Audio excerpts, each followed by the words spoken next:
हम सब ये गीत से सेलिब्रेट कर रहे थे ओशो का खेल निराला, कोई क्या जाने। ओशो का खेल सच में निराला है। उनका खेल है हमको हम ही से मिला देने का, उनका खेल है हमें सहज बना देने का। उनकी उपस्थिति मात्र, उनकी याद मात्र, उनकी प्रेजेंस में जब हम नाचते गाते हैं, उत्सव मनाते, तो हम सहज हो जाते हैं, हम अपने स्वभाव में आ जाते हैं। हमारा स्वभाव क्या है? आनंद हमारा स्वभाव है। हमने नाहक दुख के, तनाव के और एक व्यक्तित्व का हमने एक मुखौटा लगा कर रखा है और उसमें हम नाहक थक गए हैं। तो ओशो का खेल यही है कि हमको सहज बना देना, हमको हमी से मिला देना और हमें साक्षी स्वरूप होने की समझ देना। तो आज का जो ध्यान है वो ध्यान है महामुद्रा ध्यान। उस महामुद्रा ध्यान के पहले मैं चाहूँगी कि इतने सारे लोग नए मित्र आते हैं, तो मेरा भाव होता है कि मैं एक पत्र सबको, ओशो का लिखित पत्र, हस्तलिखित पत्र मिट्टी के दिए में, मिट्टी के दिए नामक पुस्तक में जो कि संकलित है, उस पत्र को पढ़ेंगे और उसके बाद हम ध्यान की शुरुआत करेंगे। तो पत्र की शुरुआत करती हूँ। मिट्टी के दिए का 11वां नंबर पत्र है ये। ओशो लिखते हैं इसमें, मैं प्रत्येक से पूछता हूँ कि जीवन में तुम क्या खोज रहे हो। जीवन की खोज में ही जीवन का अर्थ और मूल्य छिपा हुआ है। यदि कोई कंकड़ पत्थर ही खोजता हो तो उसके जीवन का मूल्य उसकी खोज से ज़्यादा क्या होगा? यदि कोई कंकड़ पत्थर ही खोजता हो तो उसके जीवन का मूल्य उसकी खोज से ज़्यादा क्या होगा? कंकड़ पत्थर ही हो जाएंगे, जो खोजोगे वही हो जाओगे। किंतु अधिक व्यक्ति क्षुद्र की खोज में ही क्षुद्र हो जाते हैं और अंततः पाते हैं कि जीवन की संपदा उन्होंने ऐसी संपदा को खोजने में गंवाई है जो संपदा ही नहीं थी। तूने रात गंवाई सोए के, दिवस गंवाया खाए के, हीरा जन्म अमोल था, कौड़ी बदले जाए। कबीरदास की ये लाइन याद आ गई मुझे, दोहे की। ओशो कहते हैं कि क्षुद्र की खोज में हम क्षुद्र हो जाते हैं और अंततः पाते हैं कि जीवन की संपदा हमने ऐसी संपदा को खोजने में गंवा दी जो कि संपदा नहीं थी। यह उचित है कि किसी भी यात्रा के पहले हम ठीक से जान लें कि हम कहाँ पहुँचना चाहते हैं और क्यों पहुँचना चाहते हैं, और यह भी क्या गंतव्य की यात्रा की कठिनाइयों और श्रम को झेलने योग्य भी है। इतनी कठिनाई, इतनी परेशानी और इतना हम कहाँ जा रहे हैं ये भी हमें पता नहीं। पहले हम डिसाइड तो कर लें अपना डेस्टिनेशन क्या है, हम क्या खोज रहे हैं और उस क्या वो इतने श्रम के लायक है। जो विचार कर नहीं चलता वह अक्सर पाता है कि या तो वह कहीं पहुंचता ही नहीं या फिर कहीं पहुंच भी जाता है तो जहां पहुंच जाता है उस स्थान को पहुंचने योग्य ही नहीं पाता। कितने बार हम सबका अनुभव है, कितना अनुभव, कितनी जिंदगी व्यर्थ करते, कितना टाइम, लेकिन वहां जब पहुंचते तो अरे यही था। सबको लगता है, लेकिन पहुंचने के बाद लगता है, अनुभव करने के बाद लगता है। मैं चाहता हूं कि ऐसी भूल तुम्हारे जीवन में ना हो, क्योंकि ऐसी भूल सारे जीवन को ही नष्ट कर देती है। जीवन है छोटा, शक्ति है सीमित, समय है अल्प, थोड़ा सा समय है। इसीलिए जो विचार से, सावधानी से और सजगता से चलते हैं वे ही कहीं पहुंच पाते हैं। फिर उन्होंने ये कहानी कही। एक फकीर था, नाम था उसका शिबली। किसी यात्रा पर था, मार्ग में एक युवक को कहीं तेजी से जाते हुए देखा तो उसने पूछा, मित्र कहाँ भागे जाते हो? उस युवक ने बिना ठहरे ही कहा, अपने घर। शिबली ने इस पर एक बड़ा अजीब सा सवाल किया, पूछा, कौन सा घर? मैं भी तुमसे यही पूछता हूं तुम भागे जा रहे हो, सभी भागे जा रहे हो, सभी भागे जा रहे हैं। मैं पूछता हूं कहाँ भागे जा रहे हैं, कहाँ भागे जा रहे हो? सारी दौड़ कहीं अंधी तो नहीं है? कहीं ऐसा तो नहीं है कि सब भाग रहे हैं इसलिए तुम भी भाग रहे हो, बिना यह जाने कि कहाँ जाना है? ऐसा है? जरा अपने आप से पूछते चलना, नहीं तो मात्र सुनना नहीं है, क्वेश्चनिंग भी अपने से हो, क्या हम भी ऐसा ही कर रहे? क्योंकि ओशो जब एक मित्र को पत्र लिखते तो एक मित्र को नहीं लिखते, पूरी मनुष्यता की बात करते हैं। हम सबके लिए वो संदेश है, सबके लिए ये मनन करने का, क्वेश्चन करने का पॉइंट देते हैं वो। तो उस युवक ने कहा था एक ही तो घर है, परमात्मा का घर। जब शिबली ने पूछा कि कौन से घर जा रहे हो, तो काश उसके उत्तर में तुम भी वह कह सको। ओशो कहते काश उसके उत्तर में तुम भी वह कह सको जो उस युवक ने शिबली को कहा था, तो मेरे प्राण आनंद से नाच उठेंगे। क्या कहा था? उस युवक ने कहा था एक ही तो घर है, परमात्मा का घर, उसकी ही खोज में हूं। निश्चय ही शेष सब स्वप्न है, शेष किसी भी घर की खोज स्वप्न है। घर तो एक ही है, वास्तविक घर तो एक ही है, परमात्मा का घर। जो उसे खोजना चाहता है उसे स्वयं को ही खोजना पड़ता है, क्योंकि स्वयं में ही वह छिपा हुआ है। क्या परमात्मा के अतिरिक्त कोई और भी घर है? सब घर तो सराय हैं, क्योंकि हर घर एक ना एक दिन तो छूटता है, नहीं छूटे तो मृत्यु छुड़ा लेती है। तो क्या परमात्मा के अतिरिक्त कोई और घर है? और क्या स्वयं के अतिरिक्त परमात्मा को कहीं और भी पाया जा सकता है? फिर ओशो लिखते हैं मैं शिबली की जगह होता तो उस भागते युवक से एक सवाल और पूछता। पता नहीं वह क्या उत्तर देता, लेकिन सवाल तो मैं तुम्हें बता ही दूं। मैं उससे कहता मित्र, परमात्मा को पाना है तो भाग क्यों रहे हो? कहाँ भागे जा रहे हो? जो यही है उसे भाग कर कैसे पाओगे? जो इसी क्षण है, अभी है, उसे कभी भविष्य में पाने की कामना क्या भ्रांति नहीं? और जो भीतर है उसे भागकर खोया ही जा सकता है। उसे पाने के लिए क्या उचित नहीं है कि ठहरो और रुको और स्वयं में देखो। दो लाइन एक शेर की याद आती है, रुकूं तो मंजिलें ही मंजिलें हैं, चलूं तो रास्ता कोई नहीं है। हम सोचते हैं कि हम सब कुछ सारी मंजिलें बाहर चलकर ही पाते हैं, जो भी हमने पाया बाहर दौड़कर ही पाया है, जो रुका हो गया काम से। कौन किससे आगे निकल जाए, बाहर की दौड़ तो ऐसी ही है। लेकिन एक और यात्रा है जिसमें दौड़ना नहीं, ठहरना। जो ठहरने में सक्षम हो गया उसने पाया है। तो इस ठहरने की शुरुआत हम महामुद्रा ध्यान से करेंगे।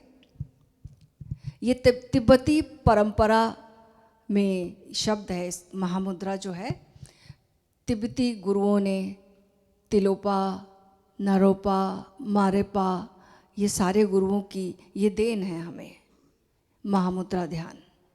महामुद्रा का अर्थ होता है कि हमारे चित्त की एक ऐसी अवस्था, हमारे मन की एक ऐसी अवस्था जहाँ हम शून्य हो जाते हैं, खाली हो जाते हैं। और इस शून्य में, इस विचार शून्यता में, इस ठहराव में, इस स्पेस में पूर्णता उतरती है, परमात्मा का अवतरण होता है। महामुद्रा को एक मुहर बोलते हैं ये लोग, महान मुहर। मुहर जैसे सपोज हम कहीं दूसरे देश में जाते हैं तो हम को पासपोर्ट पर ठप्पा लगता है, तभी वीज़ा मिलता है, आगे जाना तभी होता है। तो मुहर यही है ना। तो जब एक चित्त की ऐसी अवस्था, जब हम शून्य हो जाते हैं, अब यहाँ कोई क्वेश्चन नहीं, अब हमारे को, हम को ठप्पा लग गया, मुहर लग गया कि अब हम परमात्मा के देश में जा सकते हैं, परमात्मा का अवतरण हम में हो सकता है। और वो तभी होता है जब हमारा चित्त बिल्कुल शून्य हो जाता है, हम अहंकार शून्य हो जाते हैं, सारी आपाधापी भाग जाती है। जिसको कि जैन बोलते हैं, जैन ठहरना, sitting silently, doing nothing, spring comes and grass grows by itself. हमें कुछ करना नहीं है, बस नहीं करना। हम करने की बीमारी से ग्रसित हैं, ये बीमारी को छोड़ना है। कुछ पकड़ना नहीं, कुछ करना नहीं, छोड़ने की अवस्था में आना है। तो ये महामुद्रा ध्यान जो है हमें छोड़ने की अवस्था में लाता है, जहाँ हम कुछ नहीं करते। और जब हम कुछ नहीं करते तो खाली हो जाते हैं। और मुद्रा का एक और अर्थ है, जो हम रिंग पहनते हैं, अंगूठी पहनते हैं, मुद्रा जब परिणय होता है, किसी की इंगेजमेंट होती है, प्रेम होता है, तो मुद्रा दी जाती है। अंगूठी प्रतीक है प्रेम का, एक संकेत है कि ये प्रेम का। तो क्यों इसमें भी एक राज छिपा हुआ है। इसके भीतर जो शून्य है, तभी तो वो अंगूठी बनती। ठोस पूरी होती तो अंगूठी कैसे बनती। तो वो जो शून्य है, ऐसे शून्य हो जाना है, तब प्रेम फलित होता है, तब प्रेम जीवन में सफल होता है। तो कैसे हम शून्य हो जाएं, शून्य हो जाएं तो उसका अवतरण हो जाए। लेकिन हम तो भरे हुए हैं हमसे। ये शून्यता ही हमें पात्र बनाती है। और पात्र का अर्थ भी यही है। अगर कोई टुकड़ा हो किसी मेटल का, तो क्या वो पात्र हो सकता पूरा अपने आप से भरा हुआ? खाली जगह ही उसको पात्र बनाती है। तो हमें क्या पात्र बनाता है? हमारी ग्रहणशीलता, हमारी खाली जगह, हमारी विनम्रता, हमारी रिसेप्टिविटी, हमारी संवेदनशीलता, हमारी विचार शून्यता, हमारी समर्पण की भावदशा, हमारी अहंकार विलीनता। तो इसके लिए ये महामुद्रा ध्यान है। ऐसे समझो कि अगर ये घटना ना घटे, खाली अगर हम ना हो, एक घड़ा कैसे बनता है? खाली घड़े की जो जगह है अंदर की, तब ना वो घड़ा है। तो फिर ये घड़ा अगर भरा हुआ है, तो बारिश होगी तो क्या होगा? बात नहीं बनेगी। एक घड़ा जो खड़ा हुआ है एकदम भरा हुआ अपने आप से, एक घड़ा जो पलटा हुआ है उसका मुंह ही उल्टा है, एक घड़ा जिसमें छेद ही छेद हैं, एक घड़ा जिसमें विश्व ही भरा हुआ है पूरा। तो बारिश तो होगी, लेकिन वो पानी जो है वो गड़बड़ हो जाएगा, सब बिगड़ जाएगा। छेद वाले घड़े में बारिश तो होगी, लेकिन सब बह जाएगा। उल्टे घड़े में तो बात ही नहीं बनेगी। और किस घड़े की बात बनेगी? जो सीधा है और खाली है। तो हमें सीधा होना है और खाली होना, सहज होना है ना। सीधा है ना, सहज होना है, सारी गतिविधियों को रोक देना है। और लेकिन याद रखना, जब हम रोकने में लग जाते हैं तो हम और भी गतिविधियों में फंस जाते हैं। जितना हम अपने आप को शून्य करना चाहें गतिविधियों से, और ज़्यादा क्रियाशीलता में उलझ जाते हैं। तो महामुद्रा ध्यान कुछ ऐसा, ओशो ने कुछ ऐसा खेल बनाया है। अभी कह रहे थे ना, ओशो का खेल ऐसा खेल है उनका कि उन्होंने 3 चीज़ों से हमें इस योग्य बना देते हैं कि हम खाली हो जाएं, हम थम जाएं, हम ठहर जाएं। इनडायरेक्टली काम होता है। पहला, वो कहते हैं कि मेरी ट्रिनिटी जो है, ट्रिनिटी जैसे ईसाइयों की होती ना, होली घोस्ट होता है, परमात्मा होता है और परमात्मा का पुत्र। ओशो कहते हैं मेरी ट्रिनिटी क्या है? मेरी ट्रिनिटी है हिप्नोसिस, रेचन और मेडिटेशन। 3 चीज़ है।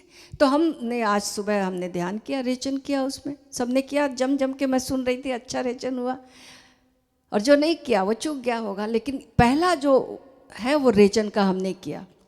दूसरा ओशो कहते हैं कि मेडिटेशन उनके मेडिटेशन में तो सभी बैठे हुए थे। अभी पिछले हृदय ध्यान आपने किया, मेडिटेशन अभी हम करेंगे। मेडिटेशन का मतलब निर्विचार जागरूकता। हम इतने विश्राम में हैं लेकिन फिर भी जागरूक हैं। अक्सर क्या होता है, हम विश्राम में होते हैं लेकिन जागरूक नहीं होते, सो जाते हैं। जब भी थोड़ी सी शांति और सुकून मिलता है नींद आ जाती है, लेकिन वो नहीं। शांति भी है, सुकून भी है, पूर्ण विश्राम है और बिल्कुल जागरूकता अपने शिखर पर है, पूरे जागे हुए हैं। इसे ध्यान कहते हैं। और तीसरा वो कहते हैं हिप्नोसिस। ध्यान में ही उनके ध्यान में सुझाव हैं। अंतिम चरण में वो स्वयं, शुरू में जब ध्यान कराते थे तो उसमें वो स्वयं सुझाव देते थे। शरीर शिथिल हो रहा है, मन शांत हो रहा है, भीतर एक शून्यता उतर रही है।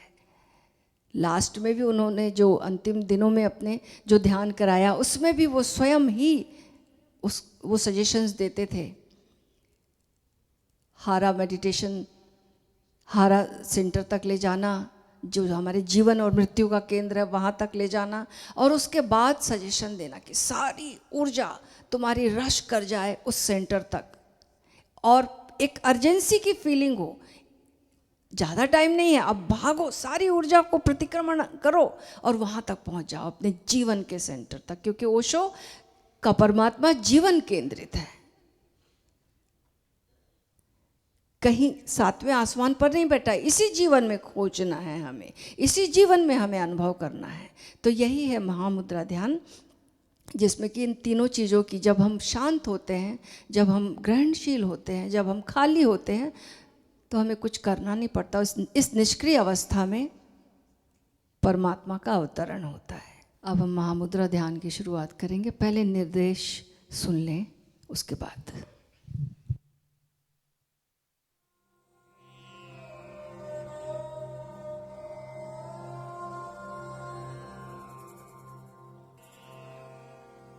महामुद्रा ध्यान में आपका स्वागत है। इस ध्यान विधि को रात के समय सोने से पहले करना सर्वाधिक उचित है। यदि दिन में करना चाहें तो अंत में कम से कम आधा घंटा विश्राम अवश्य करें। यह विश्राम अनिवार्य है, अन्यथा दिन भर तंद्रा सी बनी रहेगी। महामुद्रा ध्यान के 2 चरण हैं। पहले चरण में 30 मिनट तक लातिहान होने दें। सहज खड़े हो जाएं और शरीर जैसे डोलना चाहें या जो भी मुद्रा लेने लगे उसे सहयोग दें। मन को बाधा न डालने दें, सहज बहें। प्रसादपूर्ण धीमी गतियां होती रहेंगी। दूसरा चरण 15 मिनट का है। घुटनों के बल वज्रासन में बैठ जाएं। प्रार्थना मुद्रा में दोनों हाथ ऊपर उठा लें। मुख खोलकर आकाश की ओर करके ऐसा महसूस करें कि हम ऊर्जा से भरते जा रहे हैं। परमात्मा की ऊर्जा बरस रही है। शरीर रूपी इस घड़े का मुख खुला है और यह परमात्मा की ऊर्जा से भरता जा रहा है। 2 मिनट में पूरा भरा हुआ महसूस होने लगेगा। फिर दोनों हथेलियों और माथे को धरती से स्पर्श करें। ऊर्जा को पृथ्वी में समा जाने दें। बिल्कुल निर्भर हो जाएं। दोबारा उठें और पुनः दोनों हाथ एवं मुख आकाश की ओर उठा लें। इस प्रक्रिया को 7 बार करें और अंत में अहोभाव से भरे लेट जाएं और परमात्मा की गोद में सो जाएं। पूर्ण विश्राम में डूब जाएं। ओम शांति शांति शांति। जय ओशो। खड़े हो जाइए।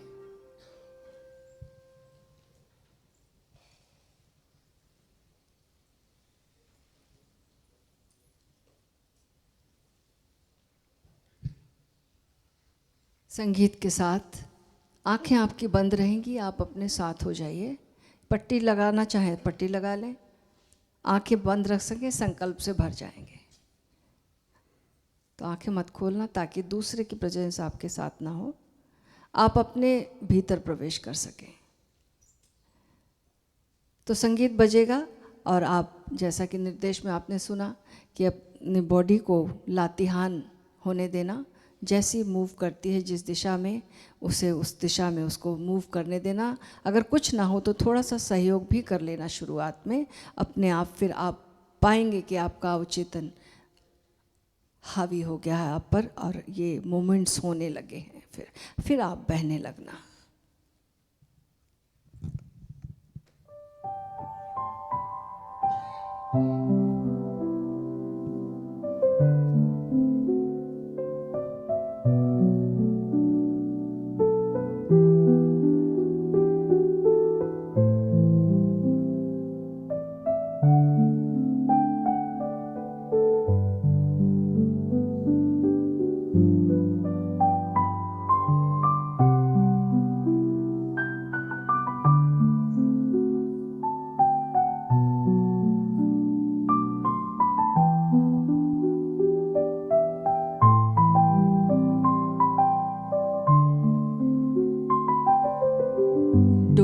हैं शरीर को।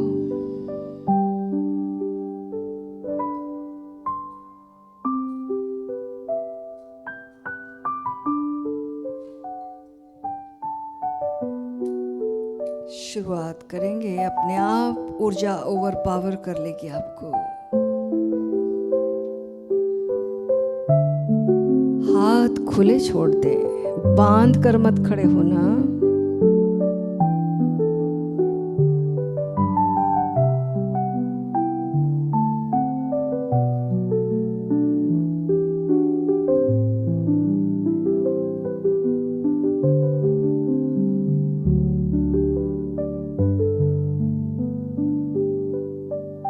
आप देखने वाले हैं शरीर गति कर रहा है।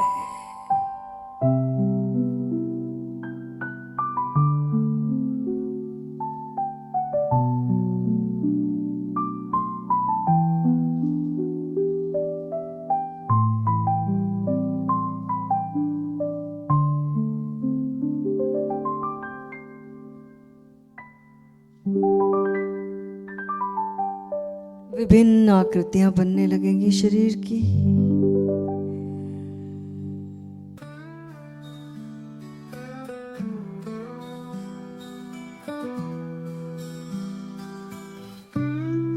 सहयोग करेंगे शरीर को।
बिल्कुल बालवत हो जाएं, बच्चे की तरह। और जैसी आकृतियां बन रही हैं शरीर की, सहयोग करें।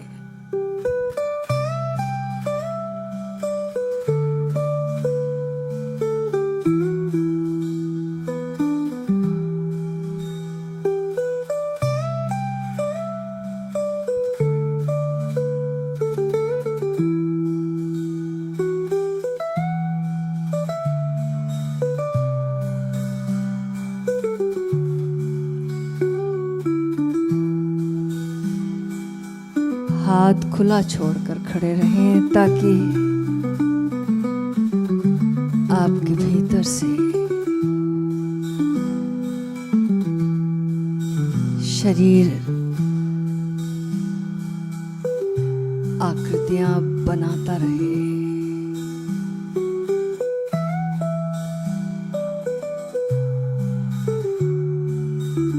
और आप चुपचाप देख रहे हैं।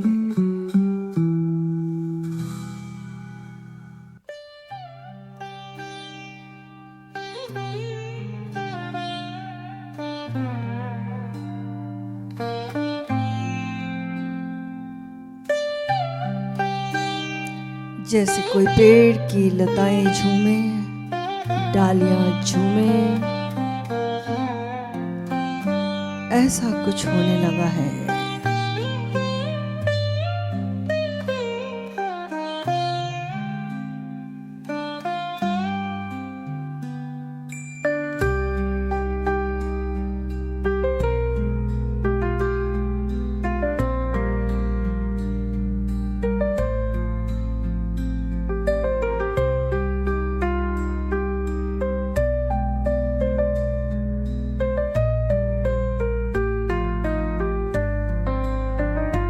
जैसे कोई पेंटर पेंटिंग बनाए, ऐसे ये शरीर में आकृतियां बन रही हैं।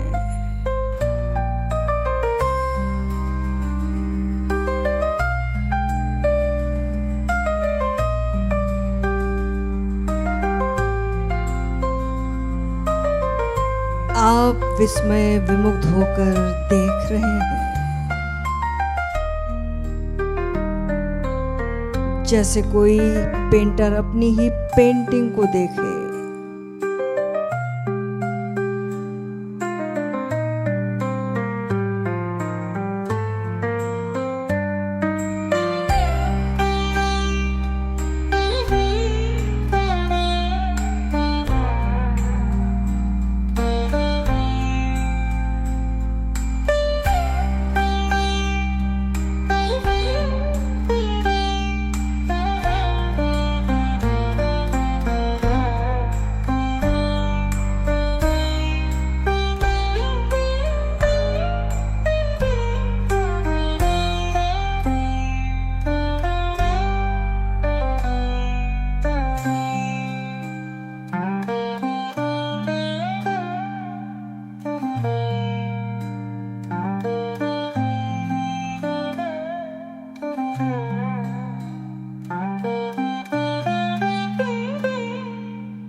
अपनी अंतः प्रेरणा को सुने, फॉलो करें, सहयोग करें,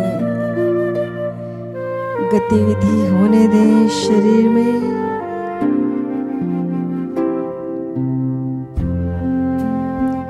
हाथों को खुले रखें ताकि गतिविधि ओवरपावर हो सके।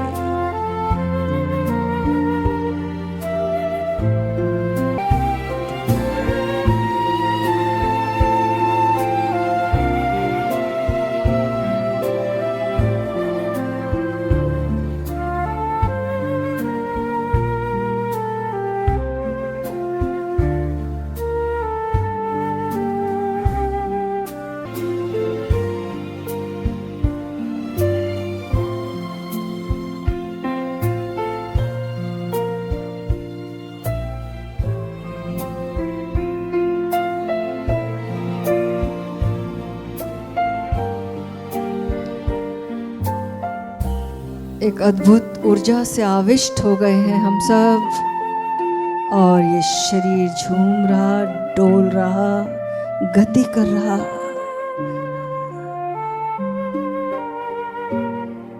छोड़ दें अपने आप को, मत पकड़े।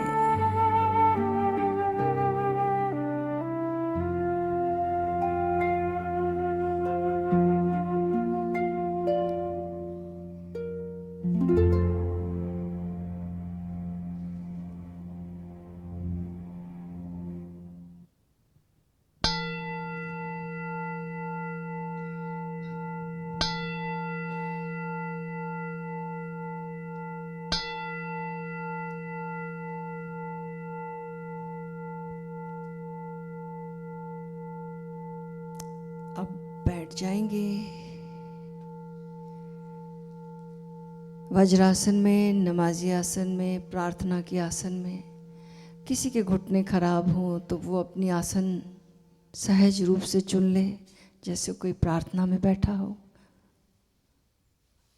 और हाथ जैसे कि बताया था आकाश की ओर, और मुख खुला हुआ ऊपर की ओर, जैसे खुला पात्र हो। और महसूस करेंगे एक अद्भुत ऊर्जा से आपका ये पात्र भरता जा रहा है।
प्रभु की ऊर्जा बरस रही है,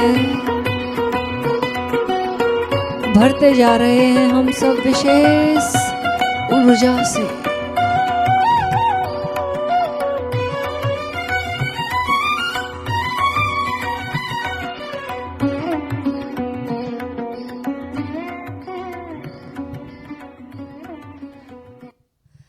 अब दोनों हाथ और माथा जमीन पर टिका दें, झुक जाएं धरती माता में।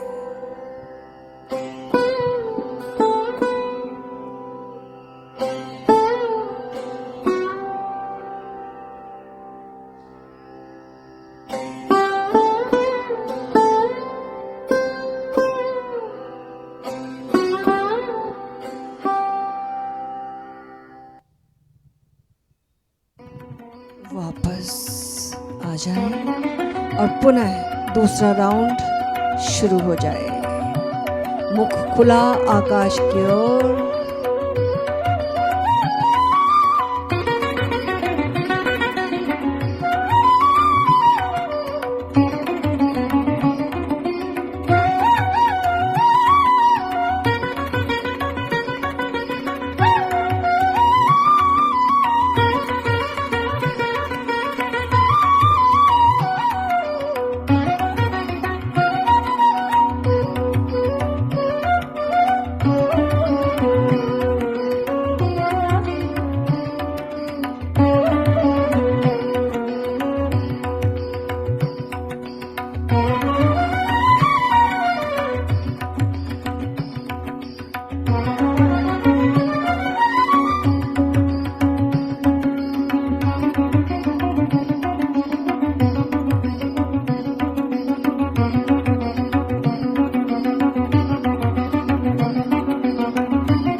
वापस आ जाएं। तीसरा राउंड शुरू हो गया।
झुक जाएं जमीन पर।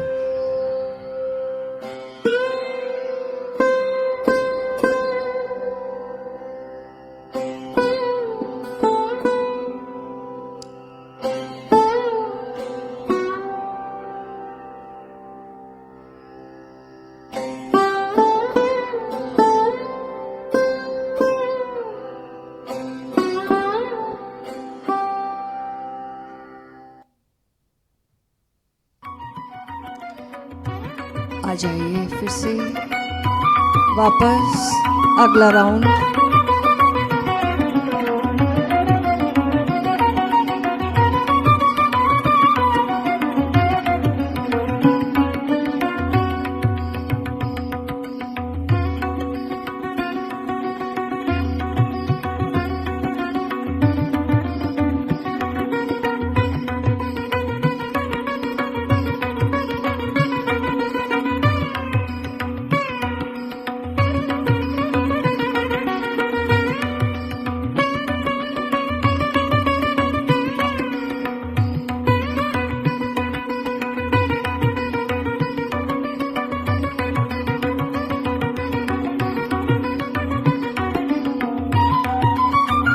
अद्भुत ऊर्जा से भरते जा रहे हैं।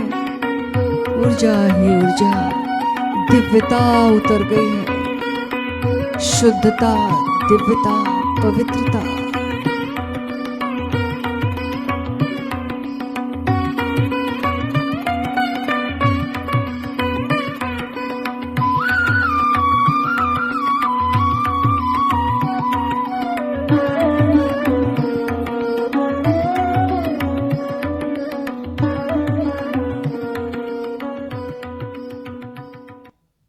प्रणाम वापस जमीन पर।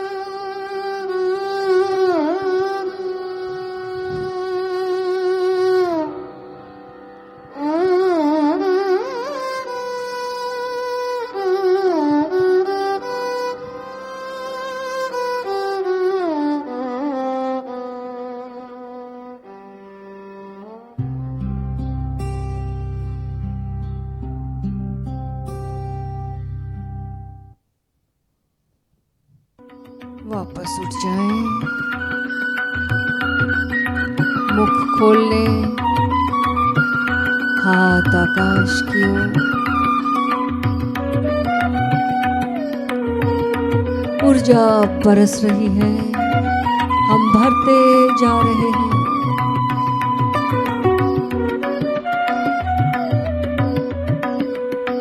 अद्भुत तृप्ति का एहसास हो रहा है।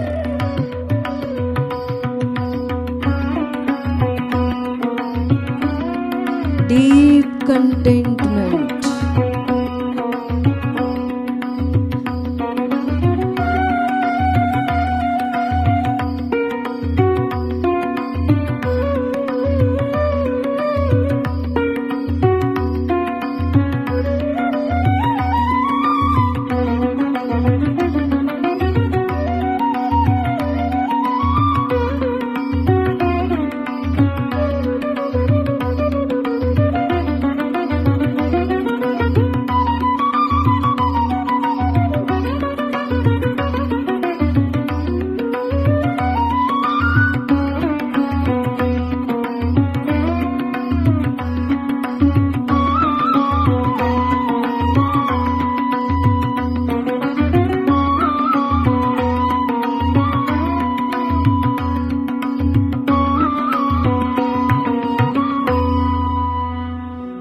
जमीन पर विसर्जित कर दें सारी ऊर्जा को।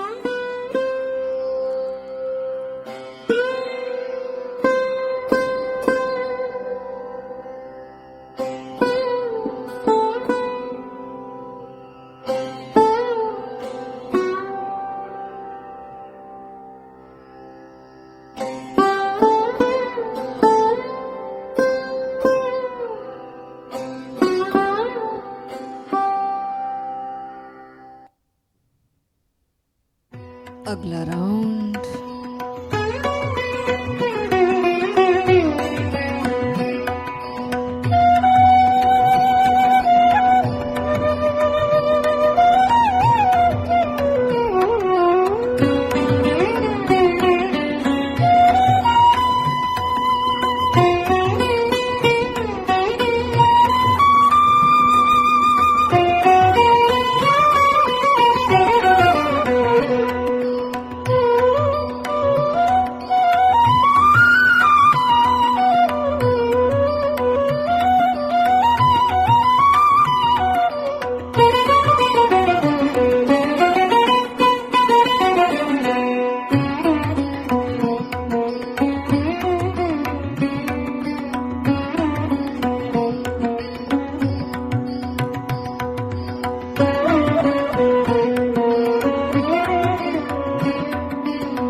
जमीन पर माथा और हाथ।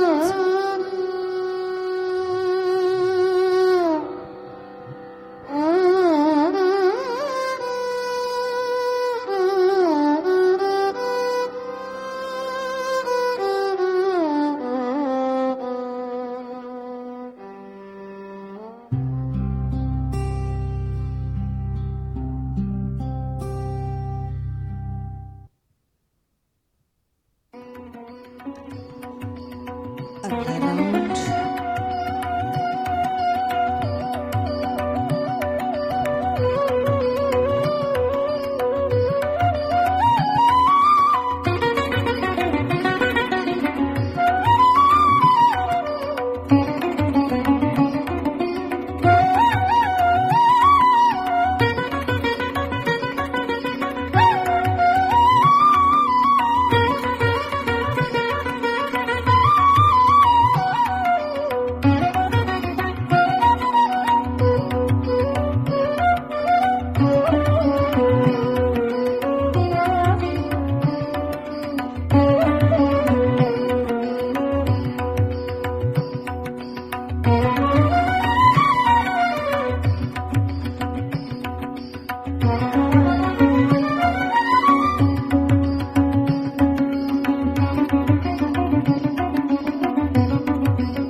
जमीन पर धरती माता में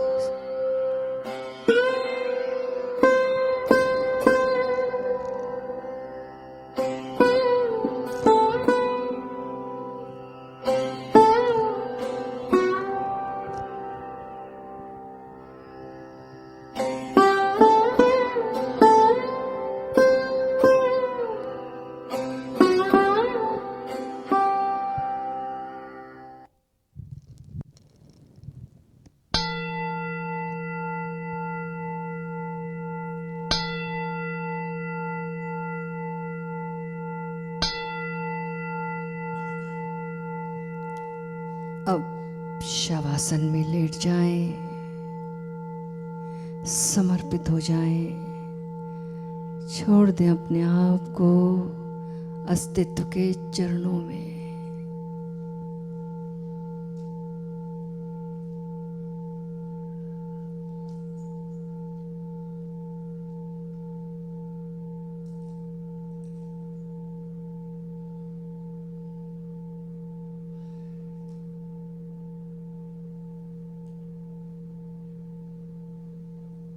समा जाएं अस्तित्व की बाहों में।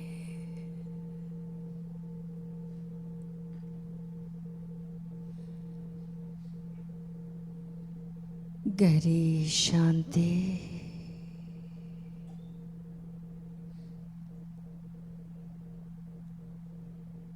सन्नाटा,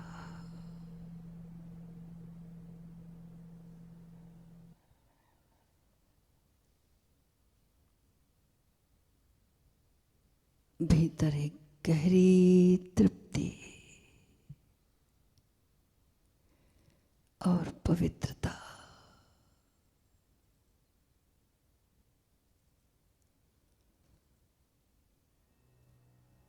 रोम रोम में प्रभु की ऊर्जा भर गई है।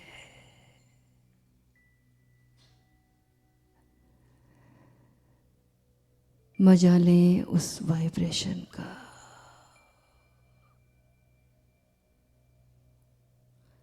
और गहरे रिलैक्सेशन का।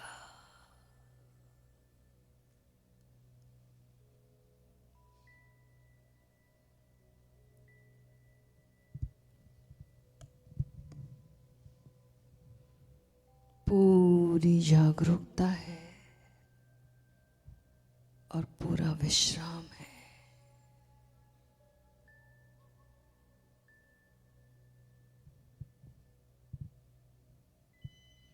जागे हुए अस्तित्व की गोद में सो जाए।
दो चार गहरी गहरी सांसें लीजिए।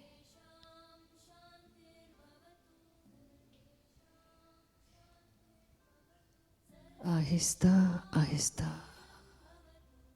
अपने दोनों हाथों को आपस में रगड़कर चेहरे पर फेरिए।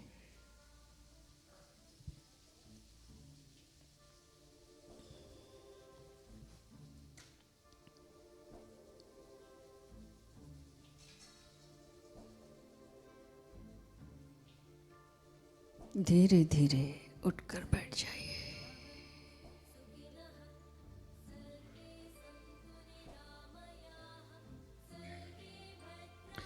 दोनों हाथ जोड़ लीजिए और प्रभु को धन्यवाद दें।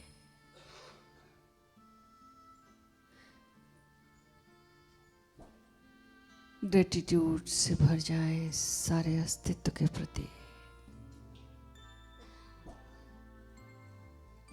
हे प्रभु, तेरी करुणा अपरंपार है। भाव से बोले, हे प्रभु, तेरी करुणा अपरंपार है।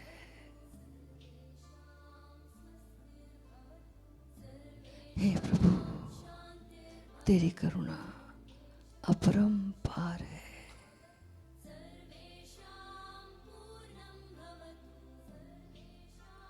सबके प्रति मंगल भाव से भर जाए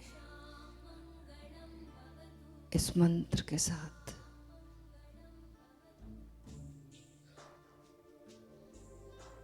समस्त जगत के प्रति